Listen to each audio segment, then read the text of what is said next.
नमस्कार, मैं सुयश और मेरे को होस्ट सौरभ जो हमारे साथ दिल्ली से जुड़े हैं, आपका इस शो पर स्वागत करते हैं।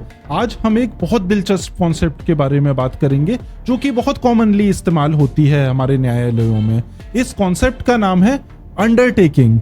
हमें लगता है कि कोर्ट सिर्फ और सिर्फ सबूतों पे चलती है, परंतु ऐसा नहीं है। हमारी न्यायिक प्रक्रिया में ट्रस्ट या भरोसे का भी बहुत अहम रोल होता है। यह भरोसा कोर्ट्स, वकील और पक्षकारों के बीच में होता है। भरोसे का लेवल जितना ज्यादा रहता है, उतनी ही सुगम हमारी लिटिगेशन प्रोसेस या न्यायिक प्रक्रिया हो जाती है, और जहां भरोसा कम रहता है वहां मामले ज्यादा लंबित होते हैं और मैटर्स डिसाइड होने में काफी प्रॉब्लम होती है। बेसिकली अंडरटेकिंग का मतलब होता है एक प्रॉमिस या वादा। अगर आप कोर्ट को किसी संदर्भ में अपनी जबान दे देते हैं कि आप ऐसा करेंगे या आप कुछ चीज करेंगे, तो आप उससे बाध्य हो जाते हैं, और बाद में आप यह नहीं कह सकते हैं कि मुझे पता नहीं था या मैंने बिना सोचे समझे ऐसा बोल दिया या मेरे लिए ऐसा करना मुमकिन नहीं है या मेरे वकील ने मुझे नहीं बताया। इस तरीके की प्लीज नॉर्मली लेना पॉसिबल नहीं होता है। तो सौरभ, मैं आपसे पूछना चाहूंगा कि अंडरटेकिंग की बात तो हो गई, लेकिन अगर अंडरटेकिंग तोड़ी जाती है, जहां भी ब्रीच ऑफ अंडरटेकिंग होता है, तो उसका क्या कॉन्सिक्वेंस होता है? कोर्ट्स क्या कर सकती हैं इसमें? जी, ब्रीच ऑफ अंडरटेकिंग के कॉन्सिक्वेंसेस बहुत ही सीरियस होते हैं और किसी भी लिटिगेंट को इसको लाइटली बिल्कुल नहीं लेना चाहिए, क्योंकि breach of undertaking simply contempt of court ही होता है। और अगर विलफुल ब्रीच किया गया है किसी अंडरटेकिंग का, तो या कोर्ट को गुमराह किया गया है कि आपने कोई अंडरटेकिंग दे दी और उसके बाद उससे मुकर गए, तो कोर्ट इसको बहुत सीरियसली लेती है और कंटेम्प्ट के लिए प्रोसीड करेगी आपके खिलाफ। ये कंटेम्प्ट ऑफ कोर्ट एक्ट में भी है। सुयश, अब आप बताइए, किसी उदाहरण के तौर पे हमारे दर्शकों को समझाइए कि अंडरटेकिंग कैसे दी जाती है और उसका क्या महत्व होता है। जी, इसको बताने के लिए मैं एक एग्जाम्पल देना चाहूंगा। आप इमेजिन करिए कि दो पार्टीज हैं, ए एंड बी, और दोनों के बीच में एक प्रॉपर्टी डिस्प्यूट चल रहा है।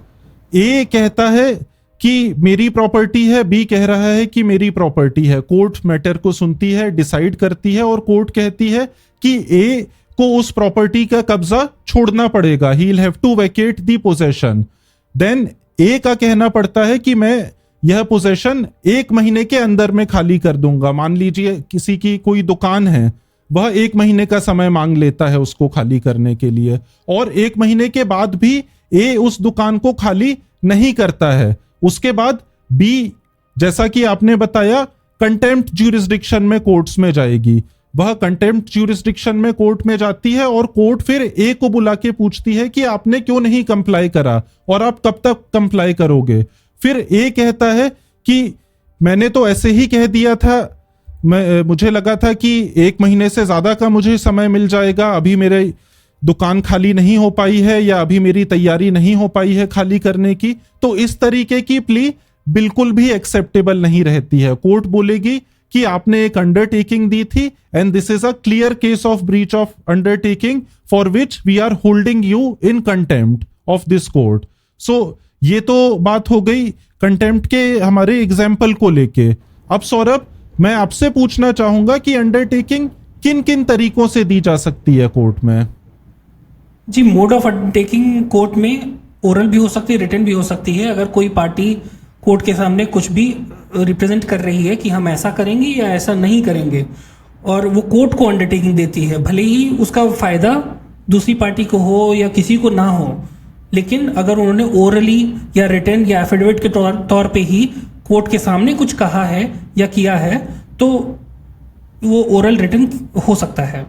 अब इसी से एक सवाल ये भी उठता है कि कोर्ट के सामने तो कई बार सिर्फ वकील जाते हैं, कोर्ट के सामने तो कई बार लिटिगेंट्स खुद फिजिकली प्रेजेंट नहीं रहते हैं, तो क्या एडवोकेट्स जो अंडरटेकिंग देती है वो भी बाइंडिंग होगी क्लाइंट्स पे? जी, ये आपका बहुत ही महत्वपूर्ण प्रश्न है, क्योंकि जैसा आपने बताया 99% of the times advocates he court जाते हैं। पक्षकार तो पहली हियरिंग और आखिरी हियरिंग में ही ज्यादातर कोर्ट जाते हैं, बीच की सारी प्रोसीडिंग्स तो वकील ही हैंडल करते हैं। तो अगर किसी वकील ने कोई अंडरटेकिंग दे दी है कोर्ट में और उसको अगर वह क्लाइंट नहीं मान रहा है, अगर क्लाइंट ऐसा कोर्ट में आके कह रहा है कि मेरे वकील ने तो मुझे बताया ही नहीं, या मेरे वकील ने मुझसे बिना पूछे इस तरीके की अंडरटेकिंग दे दी, तो कोर्ट इस तरीके के आर्ग्यूमेंट को बिल्कुल भी नहीं मानती है। और ऐसा ही एक रीसेंट केस में भी हुआ था जिसका नाम है बलवंत भाई सोमा भाई भंडारी वर्सेस हीरालाल सोमा भाई कॉन्ट्रैक्टर। इसमें भी एक पक्षकार ने इसी तरीके की प्ली लेने की कोशिश करी थी, सारा ब्लेम अपने वकील पे वह डालना चाह रहा था, तो कोर्ट ने बिल्कुल भी यह एक्सेप्ट नहीं करा। कोर्ट ने कहा कि आपको अगर अपने वकील पे भरोसा नहीं था तो आपको वकील पहले बदल लेना चाहिए था। अब अगर आपके वकील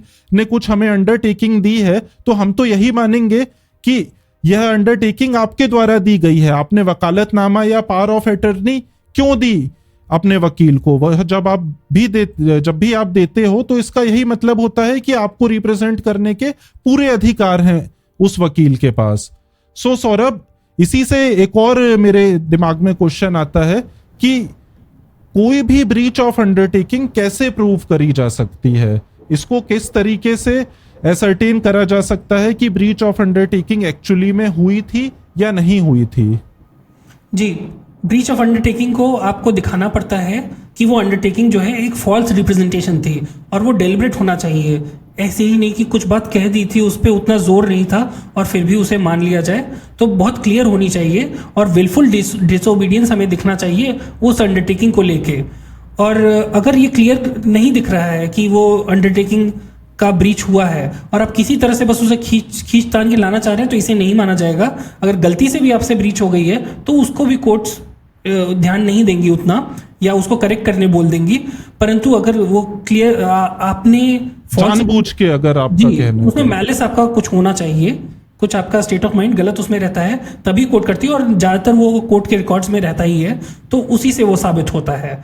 अब मैं इसमें आपसे पूछना चाहूँगा कि कुछ कॉम्प्रोमाइज ऑर्डर्स होते हैं, तो उनको लेके उनको क्या अंडरटेकिंग मानती है हमारी कोर्ट्स?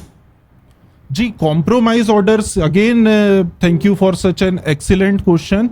बिकॉज कॉम्प्रोमाइज ऑर्डर जो होते हैं उनका नेचर हमें समझना पड़ेगा। दो पार्टीज के बीच में मान लीजिए प्रॉपर्टी डिस्प्यूट है, अब वो दोनों आपस में अपने प्रॉपर्टी डिस्प्यूट को सॉल्व कर लेते हैं और फिर कोर्ट में एक जॉइंट कॉम्प्रोमाइज एप्लीकेशन लगाते हैं कि हम इस तरीके से अपने डिस्प्यूट को अब खत्म करना चाहते हैं, फाइनलिटी इसमें चाहते हैं। कोर्ट उस कॉम्प्रोमाइज एप्लीकेशन को रिकॉर्ड पे ले लेगी और अपने आदेश में लिख देगी कि जैसा कि पार्टीज कॉम्प्रोमाइज चाहती हैं, इसीलिए अब यह केस समाप्त कर दिया जा रहा है। तो अगर कल के दिन उस कॉम्प्रोमाइज अग्रीमेंट का ब्रीच होता है या उस कॉम्प्रोमाइज के ऊपर काम नहीं करती है कोई भी पार्टी, उसका किसी भी तरीके से वॉयलेशन करती है, तो उसे कंटेम्प्ट नहीं माना जाएगा। उसमें आप कंटेम्प्ट की जगह आपको एक नया केस फाइल करना पड़ेगा, because it will be a separate cause of action. वह उस आदेश से संबंधित नहीं रहेगा, वह एक नया कॉज ऑफ एक्शन बन जाएगा। अब इस पे अगर मैं आपको टोकना चाहूँ, कई बार ऐसा होता है कोर्ट्स में कुछ दो पार्टीज के बीच में मुद्दा रहता है और उसमें वो कॉम्प्रोमाइज करते हुए एक चेक साइन करते हैं और चेक साइन करके दे देते हैं। कोर्ट में वो ऑर्डर में नोट भी होता है कि ये चेक दिया गया है और ये एक फाइन की तरह या एक कॉस्ट की तरह दिया जा रहा है, कॉम्प्रोमाइज के बाउंस कर जाता है। तो उस पे क्या हमें नेगोशिएबल इंस्ट्रूमेंट एक्ट में केस लाना होगा या हम कोर्ट के पास जाके बोल सकते हैं कि देखिए इन्होंने जो चेक दिया था वो ऑनर नहीं कर रहे हैं? जी, इसमें अगर कॉम्प्रोमाइज अग्रीमेंट में लिखा हुआ है कि फलाने फलाने चेक नंबर से इतना इतना पैसा दिया जाएगा और वह चेक डिसऑनर हो जाता है अगर, तो फिर again it will be a separate cause of action. आपने जैसा बोला, नेगोशिएबल इंस्ट्रूमेंट्स एक्ट के तहत ही उस पार्टी को जाना पड़ेगा। वह कंटेम्प्ट नहीं लगा सकती है, क्योंकि अगर वह कंटेम्प्ट लगाएगी तो कोर्ट कहेगी कि आप ही ने कॉम्प्रोमाइज करा था, हमने तो बोला नहीं था आपको कॉम्प्रोमाइज करने, और आपने ही चेक के मोड से पेमेंट मांगने के लिए आप राजी हुए थे। सो अब इस परिस्थिति में आप नेगोशिएबल इंस्ट्रूमेंट्स एक्ट के अंतर्गत जाइए, जो कि एक स्पेशल रेमेडी है, उसमें आपको रिलीफ मिलेगा। तो सौरभ, इससे मुझे एक और बात ध्यान आती है कि यह तो बात हम कर रहे हैं एकदम डायरेक्ट अंडरटेकिंग की, एक्सप्रेस अंडरटेकिंग्स की, तो क्या कोई इनडायरेक्ट या इंप्लाइड अंडरटेकिंग जैसी भी चीज हो सकती है? जी, इम्प्लाइड अंडरटेकिंग भी अंडरटेकिंग ही होती है। और ये उदाहरण के तौर पे अगर मैं बताना चाहूँ तो जैसे मान लीजिए कि दो पार्टियां हैं कोर्ट के सामने, उसमें एक प्रॉपर्टी का डिस्प्यूट है। अब एक पार्टी ने कोर्ट में ये कह दिया कि अगर 5 लाख रुपए सामने वाली पार्टी मेरे बैंक अकाउंट में जमा करा देता है तो मैं उस प्रॉपर्टी को बेचूंगा नहीं किसी और को। ये तो और होता ऐसा है कि वो दूसरी पार्टी जो है वो इस पे भरोसा करके वो 5 लाख रुपए जमा करा देती है। फिर भी जिस पार्टी ने ये अंडरटेक किया था इम्प्लाइडली, वो उस प्रॉपर्टी को किसी और को बेच देती है। तो ये एक अंडरटेकिंग का, इम्प्लाइड अंडरटेकिंग का ब्रीच कहलाएगा और कोर्ट्स उसके अगेंस्ट प्रोसीड करेंगी। जी सौरभ, इसमें मैं एक और चीज पूछना चाहूंगा कि जो आपने एग्जाम्पल दिया, so that should happen during the pendency of the case I presume. तो क्या Yes, sir. यह पेंडेंसी ऑफ द केस के दौरान ही होना चाहिए या केस खत्म होने के बाद हो सकती है ऐसी चीज? जी, केस के पेंडिंग रहती है उसी समय होता है अगर वो अंडरटेकिंग दिया गया है, इम्प्लाइड अंडरटेकिंग। क्योंकि उसने अंडरटेकिंग भी एक तरह से देखिए, उसने परपेचुअली नहीं दे दिया था कि मैं 5 लाख रुपए मेरे बैंक अकाउंट में अगर ये डाल देगा तो मैं किसी और को कभी नहीं बेचूंगा। ये उसका है कि जब तक ये पेंडिंग है, वो प्रॉपर्टी डिस्प्यूट में है, इसलिए उसने कहा है। अब वो अगर वो केस ही खत्म हो गया है तो वो अंडरटेकिंग का फिर वैल्यू नहीं रह जाता है, अनलेस कि वो उसके बेसिस पे कोई ऑर्डर पास किया गया हो। जी जी। अब इसके साथ ही मैं आपसे पूछना चाहूंगा कि क्या आप हमारे दर्शकों को इसके बारे में कुछ नसीहत देना चाहेंगे या कुछ और बताना चाहेंगे? जी बिल्कुल। जैसा कि हमने अंडरटेकिंग का कॉन्सेप्ट डिस्कस करा और आपने शुरू में भी बताया कि यह बहुत ही सीरियस कॉन्सिक्वेंसेस को रिजल्ट करता है। सो सारे पक्षकारों को बड़ा ही सतर्क रहना चाहिए और मैं तो बोलूँगा कि वह जहाँ कहीं भी दस्तखत करते हैं उनको पता होना चाहिए कि वह किस एफिडेविट पे, किस एप्लीकेशन पे साइन कर रहे हैं, क्योंकि कोर्ट कभी भी वकीलों को लायबल नहीं ठहराती है। आपके दस्तखत हैं, आप जिम्मेदार रहोगे। आपकी प्रॉपर्टी है, उसमें जो भी अंडरटेकिंग दी है वह आपके नाम की रहेगी। सो आपकी जिम्मेदारी रहेगी।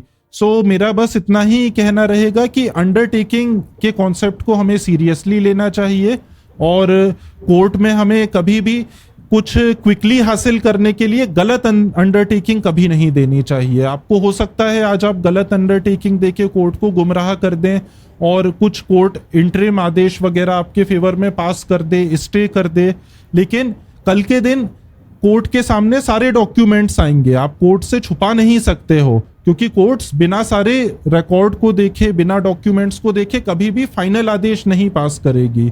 So ultimately truth will come out and फिर जब कोर्ट को पता चलेगा कि आपने इस तरीके से कोर्ट को बेवकूफ बनाने की कोशिश करी, आपने इस तरीके से विलफुल डिसोबीडियंस करा, जैसे आपने टर्म यूज करा, तो उसमें कोर्ट फिर और ज्यादा कड़ा रुख अपनाती है। हो सकता है इसमें जेल तक जाने की, सिविल इम्प्रिजनमेंट तक की नौबत आ जाती है। So that is all I have to say. जी आप कुछ कह रहे थे सौरभ? जी, मैं कह रहा था सत्य परेशान हो सकता है, पराजित नहीं होता है। जी जी बिल्कुल। और बिल्कुल। ये भी बात है कि आपने एडवोकेट्स की भी बात बताई इस जजमेंट में, तो एडवोकेट्स की अंडरटेकिंग भी आपके लिए पर्सनल लाइबिलिटी होती है। तो इसलिए आप एडवोकेट्स को जब चयन कर रहे हैं तो इस बात का खास ध्यान दें। और आपके और एडवोकेट के बीच में ट्रस्ट काफ़ी मैटर करता है। और इसके साथ ही हम शो को समाप्त कर सकते हैं। जी धन्यवाद। लाइक कीजिए, सब्सक्राइब कीजिए और कमेंट जरूर कीजिएगा। जी धन्यवाद।